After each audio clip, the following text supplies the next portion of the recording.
Hey everyone. So the whole goal of these Zooms are basically for people starting out in the hypnotherapy profession, or they've just finished training, and it's just to introduce the new students basically to people that are out there in New Zealand and actually doing it, getting out there and making an impact. And so for our first Zoom, I'm going to introduce you to Vicky, and you will see a lot of Vicky around on not only Hypnosis New Zealand, but worldwide, basically speaking on business and things like that in hypnotherapy.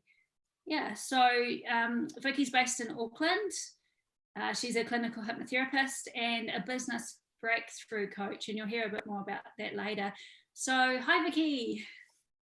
Hi, thanks for having me on the call. You're welcome. So what we'll do basically is we'll just have a chat about you and kind of what drew you into hypnotherapy, how long you've been doing it, and go from there, and just any tips or advice you have for newbies that are coming on into the scene.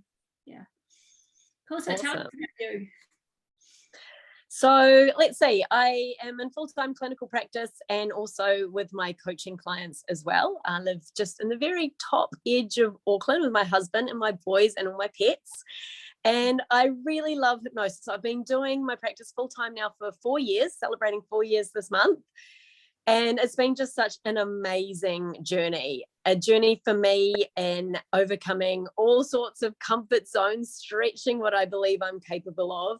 Also a really big personal growth journey, because what I love about hypnosis, but also about getting into business, is that it does bring up all of your baggage, and it's a fabulous opportunity to not just help clients, but also to help ourselves. And that is a big one. I think with the hypnotherapy journey, we do end up having to work on ourselves as well. And we have friends and we have people that we can kind of share that with, but it definitely brings awareness to what stuff you need to clear or work through, whereas normally people are just moving through life, without that awareness.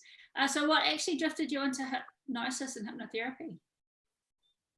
That's a great question. If you'd have asked me 10 years ago, what did I want to do when I grow up, I would have never said hypnotherapy. Didn't even enter my mind to do this kind of work. My original career was actually as a dancer and fitness instructor. And then once I finished doing that, I had kids, I'd moved naturally into doing hospitality and restaurant management. So I never considered doing hypnotherapy, but I had always been interested in natural health.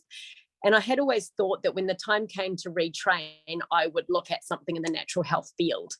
And when the time came, I didn't really find anything that fit. I looked into all the different options. I was drawn more to, herbalism and naturopathy and things like that, but it just didn't feel quite right. And so I took a step back and I just thought, right, I'm just going to allow whatever is supposed to come next to flow to me. And then hypnosis fell in my lap. And I loved the concept. I loved learning all about how the mind works, starting to get into that personal development work, into life coaching. And from there, I learned about rapid transformational therapy, which is what I trained in first of all. And after that, of course, I found out about you, Justine, and about the wonderful training that you do with Hypnosis New Zealand. And I was actually part of your first founding training course that you did, right? Yeah. So, yeah, that was, I was from then on, I fell in love with it completely. Your training was so amazing. And from there, I was like, boots and all, let's make this happen. And I've been going great guns ever since. Yeah. So with your practice right now, you're moving more into doing the business coaching and working on, I remember last year we were talking about how a lot of even hypnotherapists tend to get into the imposter syndrome and working in that kind of direction. Then you went into business. So how did you end up finding your niche, or what area you wanted to drift into? Sure. So, I've always been interested in business, and the nature of the work that I've done in the past, starting to teach dance classes when I was 15, I've always worked for myself. And so it seemed like a natural progression for me when I was looking at what niche I really felt like I wanted to dive into. I was naturally interested in business issues, business success mindset, and money mindset. And Yeah, it just seemed like a really good fit for me. But the other thing I want to mention as well, my number one tip for you if you are starting out, and what propelled me to move forward in my practice and get my first paying client, was in your training, you cover all of these niche areas that you talk about, specifically things like smoking and weight loss and public speaking and all these different issues. And so I set myself a goal that for my practice sessions, I was going to do at least one session or one person with each of those issues that we specifically covered in my training. And that was such a great thing to do, because I created a system for myself whereby if I had done a session with that particular issue, then no matter what happened or how well I performed, I still won because I ticked that one off my list. The other thing that I found, of course, is it gave me so much experience because I was doing so many sessions, but it also gave me a chance to try out all these different areas and find what kind of things I really enjoyed working with. And of course, because I was working with all these people, naturally, from word of mouth, my first paid client came from one of those practice sessions. And everything, again, went from there with word of mouth referrals from that paying client. So it was a really great thing that I'm really happy that I did. And I recommend it to all of my coaching clients that they do that too. And for me, business just felt like where I was naturally at home. Yeah. That is such a cool tip. For everyone that's listening. I haven't actually heard, haven't shared that with me before. So I actually made a note. It is a very cool tip. And we do find that we do tend to drift into things that are either our passion in our past or what we've had experience, or things that we struggle with. That seems to be the two ways that we end up niching, the stuff that we've got so much experience in, or the stuff that we have had to work through over and over again. So and then business was your thing. Yeah, absolutely. And people want to know that we understand them and that we can help them because we get it. And so it's great to really explore niches where you have had your own personal transformation in that area, because nobody's going to understand it quite as well as you do. Yeah. So do you have any other tips, especially for just that? It's like jumping off you have a swimming pool with a board, and you get there and you're ready and you've got everything, but you got to take the leap. That feeling where you've got to actually just get it and do it. Any other advice that you could have for people once they've finished their diploma or their advance and this is it, Sure. I mean, there's two roadblocks or limiting beliefs that come up with people all the time, and I'll group them together because they are very similar. The first is, I need to get clarity and then I can take action. And the other one is, when I feel confident, then I can take action. And I just want to shine a spotlight on that and let you know that actually it's the other way around. So confidence grows from taking action. Every little step that we take helps us to trust ourselves more. Whether things go well or not, we learn that we can adapt and change, and ultimately we are growing, we have forward motion. And so it comes down to just 5, 4, 3, 2, 1, the 5-second rule, and jump. In the same way, clarity, people say, I need to know my niche before I can start talking about what I'm doing, or I need to have everything really clear in my head. Same thing, clarity comes from taking action. Yeah.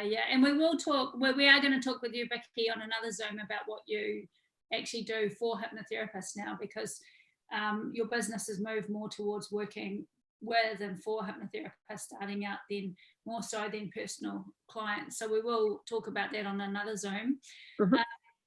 Yeah, awesome. Is there anything else you want to share to the people starting out? I guess the other thing really is that this work that we're doing is so profound. It's so transformational.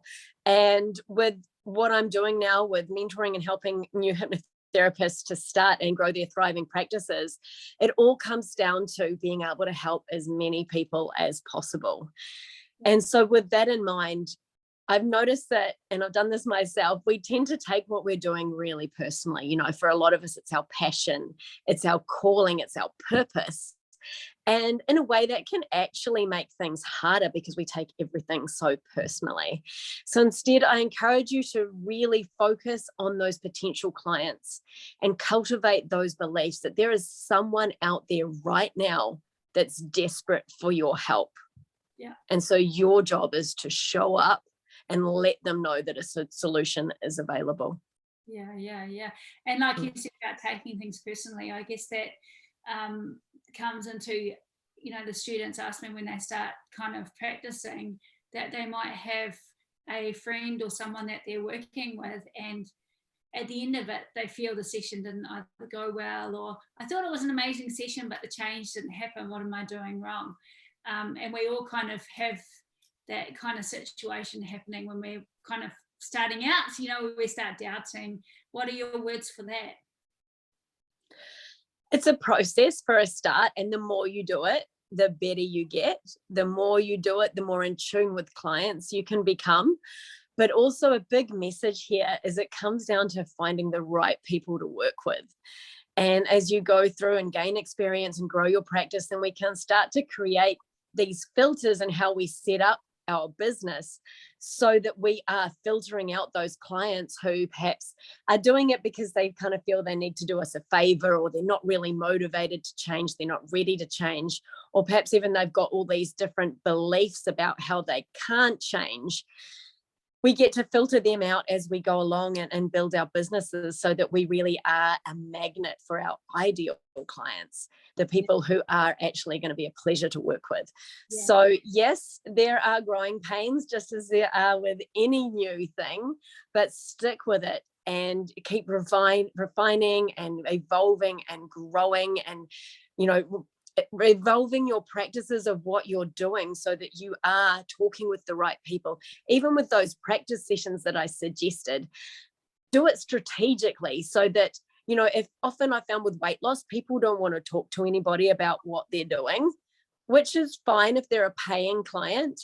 But if you're doing it as a freebie in the hope they'll give you word of mouth, well, they're probably not the right person. Yeah, totally. That's the one thing with the weight loss is it's such a private thing. So there'll be the 10%ers that go out there and they've got that bubbly personality and share, but it is something probably like working with someone with depression that, it's something that's between you and the therapist. Yeah. Mm-hmm. What clients would you go for that would be chatty?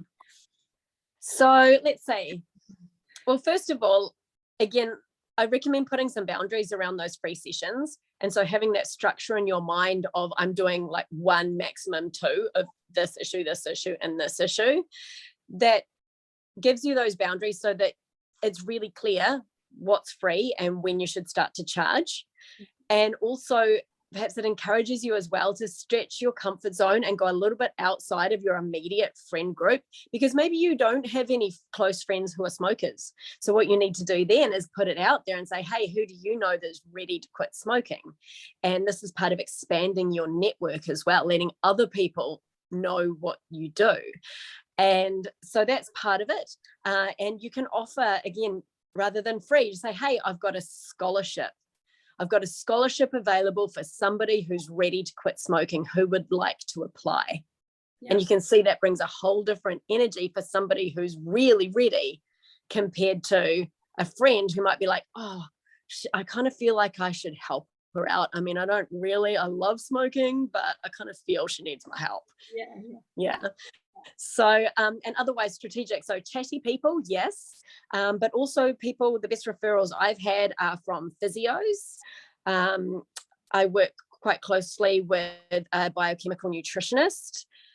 Also like nail technicians. People will come and ask for like gel nails or whatever because they're biting their nails. Easy for them to say, oh, why don't you go and see Vicky? She'll help you with that. So people in those kinds of professions as well. Yeah, so kind of creating a network or a connection with people. Just getting yourself out there. Well, awesome. Thank you so much for chatting with us today, Vicky, and heaps of amazing advice and help for these guys. And it's okay if they want to reach out to you and say hi. I think absolutely. Yeah, your website is vickysantiago.com. .com. Yeah. Just Yeah, and of course you'll meet Vicky in the future as well on other Zooms, talking about more businessy type stuff. Cool, so thank you. Thanks heaps. Thanks, Justine. We'll see you later.